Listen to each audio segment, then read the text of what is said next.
Good afternoon, my name is Sherry Burke. I'm with International Patient Facilitators and I'm sitting here with Dr. Jose Gaitan at the Cancun Fertility Center. Dr. Gaitan, hi, how are Hello. you?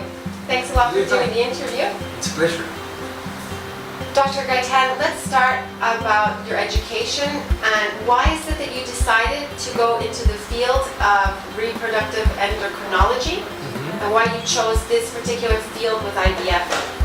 Okay, basically, answering your first question, I did my my college in Mexico City in Universidad de Anáhuac. You probably know that. And then after that, I did my gynecology and obstetrics with Dr. Fernando Rio de la Loza, which is a very renowned Mexican gynecologist. I did with Mexican State University, and after that I did my subspecialty, which is it would be like my what's Your specialty? my specialty in reproductive endocrinology in Valencia, in Spain, in the Instituto Valenciano de Infertilidad, which is the biggest group in Europe, and I did a master's degree there simultaneously with the specialty in the Universidad de Valencia from reproductive techniques.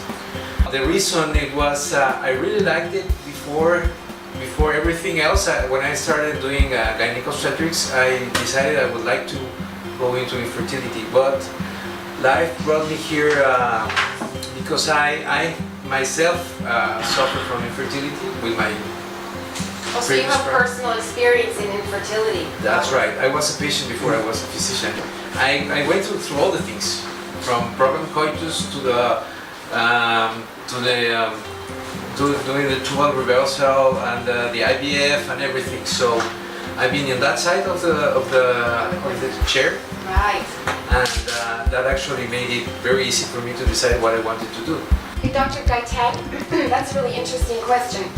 What's the difference between the IVF that you went through so many years ago and IVF today? How has it changed over all those years? Well, basically, overall it's almost the same. We're very different details in the lab, and then the things that you know in the clean room, and the things that you need to pay very good attention, for example, in the lab and all the equipment and the studies of the people doing it, right?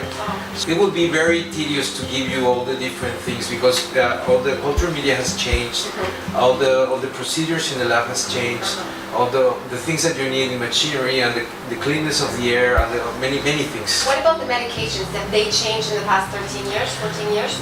Well, not really. We used to have more like urinary medications derived from that. But the problem with that is that it's not very stable. You know, sometimes you get very good activity from those medications, and sometimes you don't. So we're transitioning for a very quality medications. That really leads us into a really good question. Here at the Fertility Center Cancun, what medications do you typically use with an IVF patient? We use the best medication available. And post-transfer, are you using any kind of medications to support the embryo transfer? Yes, we do progesterone, but we do it vaginally. We don't do any injections, which are painful and needless. Needless. That's right.